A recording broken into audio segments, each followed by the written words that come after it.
सभी बड़ों को नमस्कार। आज एक नई कथा सुनाने जा रहा हूँ। पुण्य का फल देखना चाहता हूँ।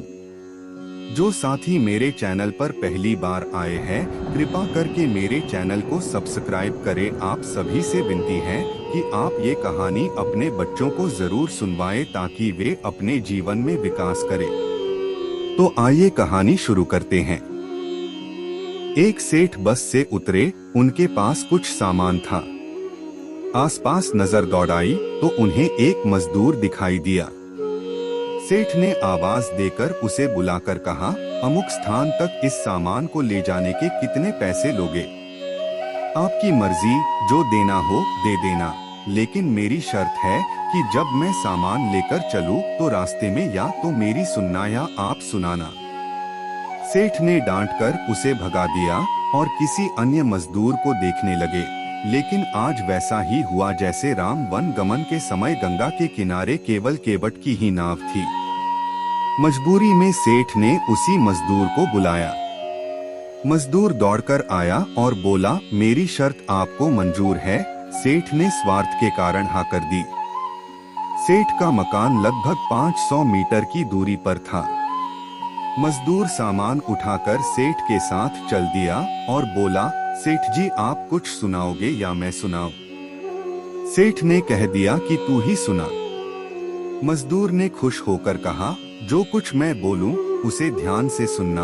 यह कहते हुए मजदूर पूरे रास्ते बोलता गया और दोनों मकान तक पहुंच गए। मजदूर ने बरामदे में सामान रख दिया। सेठ ने जो पैसे दिए ले लिए और सेठ से बोला, सेठ जी मेरी बात आपने ध्यान से सुनी या नहीं? सेठ ने कहा, मैंने तेरी बात नहीं सुनी, मुझे तो अपना काम निकालना था। मजदूर बोला, सेठ जी आपने जीवन की बहुत बड़ी गलती कर दी।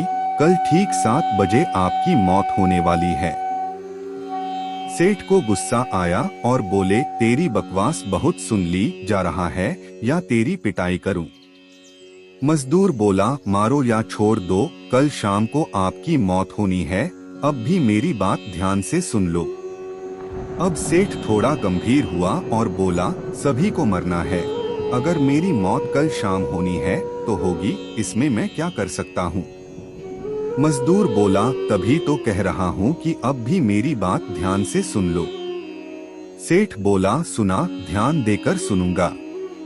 उम्मीद है आपको कहानी पसंद आ रही होगी। कृपा करके मेरी वीडियो को लाइक शेयर कर दे और मेरे चैनल को सब्सक्राइब कर दे। अब आगे की शेष कहानी सुनिए। मरने के बाद आप ऊपर जाओगे तो आपसे यह पूछा जाएगा कि हे मनुष्य, पहले पाप का फल भोगेगा या पुण्य का? क्योंकि मनुष्य अपने जीवन में पाप पुण्य दोनों ही करता है। तो आप कह देना कि पाप का फल भुगतने को तैयार हूँ, लेकिन पुण्य का फल आंखों से देखना चाहता हूँ। इतना कहकर मजदूर चला गया। दूसरे दिन ठीक 7 बजे सेठ की मौत हो गई। सेठ ऊपर पहुंचा तो यमराज ने मजदूर द्वारा बताया गया प्रश्न कर दिया कि पहले पाप का फल भोगना चाहता है कि पुण्य का? सेठ ने कहा, पाप का फल भुगतने को तैयार हूँ, लेकिन जो भी जीवन में मैंने पुण्य किया हो उसका फल आंखों से देखना चाहता हूँ। यमराज बोले, हमारे यहाँ ऐसी कोई व्यवस्था नहीं है। यहाँ तो दोनों के फल भुगतवाए जाते हैं। सेठ ने कहा कि फिर मुझसे पूछा क्यों? और पूछा है तो उसे पूरा करो। धरती पर तो अन्याय होते देखा है, पर यहाँ पर भी अन्याय है। यमराज ने सोचा, बात तो यह सही कह रहा है, इससे पूछकर बड़े बुरे फंसे। मेरे पास कोई ऐसी पावर ही नहीं है जिससे इस जीव की इच्छा पूरी हो जाए। विवश होकर यमराज उस सेठ को ब्रह्मा जी के पास ले गए और पूरी बात बता दी। ब्रह्मा जी ने अपनी पोथी निकालकर सारे पन्ने पलट डाले, लेकिन उनको कानून की कोई ऐसी धारा या उपधारा नहीं मिली जिससे जीव की इच्छा पूरी हो सके। ब्रह्मा भी विवश होकर यमराज और सेठ को साथ लेकर भगवान के पास पहुँचे और समस्या बताई। भगवान ने यमराज और ब्रह्मा से कहा, जाइए अपना अपना काम देखिए। दोनों चले गए। भगवान ने सेठ से कहा, अब बोलो, तुम क्या कहना चाहते हो? सेठ बोला, अजी साहब, मैं तो शुरू से एक ही बात कह रहा हूँ कि पाप का फल भुगतने को तैयार हूँ, लेकिन पुण्य का फल आंखों से देखना चाहता हूँ।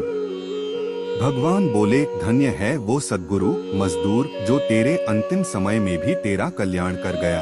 अरे मूर्ख, उसके बताए उपाय के कारण तू मेरे सामने खड़ा है, अपनी आंखों से इससे और बड़ा पुण्य का फल क्या देखना चाहता है। मेरे दर्शन से तेरे सभी पाप भस्मीभूत हो गए। इसीलिए बचपन से हमको सिखाया जाता है कि गुरुजनों की बात ध्यान से सुननी चाहिए, पता नहीं कौन सी बात जीवन में कब काम आ जाए। पूरी कहानी ध्यान से सुनने के लिए धन्यवाद। अंत में यही कहूँगा, ईश्वर आप सभी को सुखी रखे और अपना ख्याल रखे। उम्मीद है कि आपको यह कहानी पसंद आई होगी। आपका कोई भी सुझाव है तो मुझे कमेंट में कह सकते हैं। कृपा करके आप मेरे चैनल को सब्सक्राइब करें और मेरी वीडियो को लाइक करें, ताकि मुझे धार्मिक वीडियो बनाने का हौसला मिलता रहे और आप सबका प्यार भी मिलता रहे। कृपा मेरे चैनल को सब्सक्राइब करें। अब मैं मिलता हूँ आपको अगली वीडियो में।